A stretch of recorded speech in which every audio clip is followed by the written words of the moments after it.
you crazy. Usted tan loco, huh? You think that Canelo Alvarez is scared? ¿Ustedes creen que Canelo Alvarez le tiene miedo a ese tigre? A David Benavidez? Come on, man. Y'all must have forgot. Canelo Alvarez, the 4th division world champion, super middleweight undisputed. Canelo Alvarez, a.k.a. King Nelo, a.k.a. Cartelo, a.k.a. Cashkelo, a.k.a. Payday, a.k.a. que te foque out of here, man. Ustedes creen que le tiene miedo a ese tigre? He no scared. Come on, my brothers, my sisters. Look, David Benavidez is going to be fighting Caleb Plant March 25th. A good fight, primary fight in the super middleweight division. Canelo Alvarez has been there, done that, though. Canelo Alvarez don't got to prove nothing. He don't got to prove nothing to nobody in the sport of boxing. Yeah, we would like to see certain matches, but he don't got to prove nothing to nobody. And I don't see nobody that he got to be scared about. Nothing. It's going to be a challenge. Yeah, if he get the rematch with Bivol. If he gets David Benavidez look impressive versus Caleb Plant. And what I mean that he got to look impressive. He just can't beat him and go to a decision because he's the Mexican monster. Canelo Alvarez stopped and knocked out Caleb Plant. So David Benavidez, el Mexican monster, por el Dominican monster, Ecuadorian monster, Dominican monster. El papá me lo dijo a mí, Dominican monster. Anyway, he gotta do something impressive. He gotta do something impressive. But I'ma say this. I'ma be fair and say this. If David Benavidez closes out the show versus Caleb Plant, ends it well, ends it in spectacular fashion, because he's got the hype around him and got a lot of legends looking at David Benavidez like he should be the next one up versus Canelo Alvarez. Canelo Alvarez is going to be under pressure like he never was before. Not even with Triple G, because with Triple G, remember, Canelo Alvarez is the smaller guy moving up and stuff like that. I think in that moment, Triple G need to prove something more than Canelo Alvarez, because Triple G didn't fight big names and things of that nature. He's been there for quite some time. A lot of people was questioning his resume. You know what I'm saying? And he's the bigger guy. I believe that, yes, Canelo Alvarez and Triple G was a great fight. Everybody wanted to see that fight. It was the #1 fight in the sport of boxing. But it was Triple G, because Triple G need to prove more than Canelo Alvarez, because Canelo Alvarez already had a good resume. Now, but that was a legacy fight. But I don't think that Canelo Alvarez ever been under pressure like he is with David Benavidez if David Benavidez wins. Because I believe that is the threatening, that is the passing of the torch fight. People are very high on David Benavidez. His skills, his talent, his power, his size. You know what I'm saying? So, and this is a fight that we all want to see. We all want to see. So I think that Canelo Alvarez is going to be, I think his back is going to be against the wall. If he goes out there, he fights John Ryder. Everybody predict that he's going to beat John Ryder. And then in September, a lot of people are going to be calling for David Benavidez and Canelo Alvarez as David Benavidez beats Caleb Plant. If Canelo Alvarez says that he want to fight Bivol, it's respectable that he want to get his get back.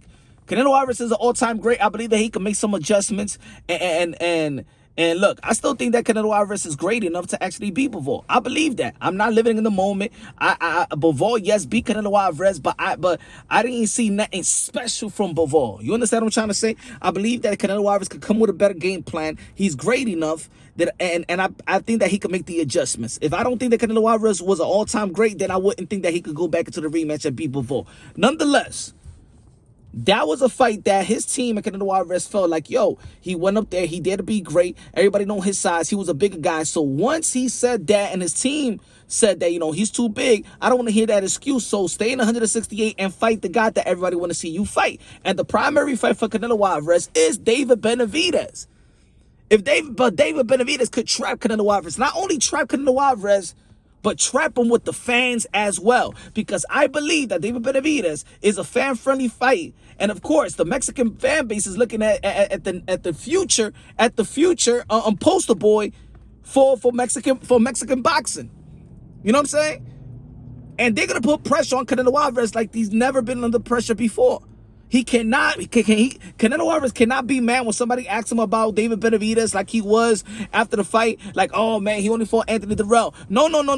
That's it. Canelo Alvarez cannot wiggle his way out of a David Benavidez fight, because he's gonna be called out like he never been called out before. It's gonna be worse than even when he tested for Computer Run. The whole boxing world was you know what I'm saying, was on him. It's gonna be worse than that. The pressure is on. And if David Benavidez beat Caleb Plant and Canelo Alvarez beat John Ryder, The fight that the people's gonna call massively, that even the legend is really going to criticize him to the highest power. His back is against the wall on this one. Look, I believe it's gonna be a good fight with him and David Benavidez. David Benavidez brings a size and strength and quickness on those hand speed like I don't think he's seen before. Yes, we could say the Bivol, but in 168, I don't think that Canelo Alvarez seen anything like David Benavidez, and David Benavidez never seen anything like a Canelo Alvarez. I still think that Canelo Alvarez could have just said David Benavidez. There's a lot of openings for Canelo Alvarez to counter to the body, counter up top. He's a very smart fighter. Maybe Canelo Alvarez has gotten way too comfortable with Eddie Reynoso and the training regimen, and maybe they need some adjustments. I think that Eddie Reynoso has done a wonderful job with Canelo Alvarez. I want him to stay as a trainer, but I think they should bring a new type of element to tweak something up. I wish that Canelo Alvarez does his road work. I know he's been having problems with his knees and hands, but I think he needs road work because his stamina is the thing that's actually, hindering him right now. It's not the skills, not the talent, it's not the IQ. It's been the stamina. He could do a lot of things in the ring, but if he don't got his stamina, he don't got his legs, it's gonna look bad. And I believe that he's going to need his leg to work on the outside with a guy with a pressure fighter, a smart pressure fighter that like David Benavidez. If Canelo Alvarez had his legs and had confidence in his legs, that Bivol fight would have been a whole lot different. We've seen Canelo Alvarez use his leg very good, especially versus the Triple G, the first fight. I believe that Canelo Alvarez needs his legs. He needs his stamina. Because David Benavidez throws. He's a high-volume puncher and an overwhelming fighter and an effective, aggressive fighter. So Canelo Alvarez is going to need his stamina. If Canelo Alvarez has his stamina, his hands is okay, I think it's going to be a good fight. And still, Canelo Alvarez is the favorite to beat David Benavidez, in my opinion. But his back is going to be against the wall. It's going to be a pressure of the boxing fan and the Mexican fan base. There's no way he could wiggle his way out of a David Benavidez fight if David Benavidez beat Caleb Plant in an impressive fashion. Let me know what y'all think, man. It's going to be a good fight for the sport of boxing. September, Mexican Independence Day. It'll be a beautiful thing. Let me know what y'all think. Who you got? Subscribe to the channel. Smash the like button. Y'all already know this is Punch Boxing, a.k.a. Mr. Moonshine himself, a.k.a. El Adobo, el sazón, el borracho, el pastor de boxeo.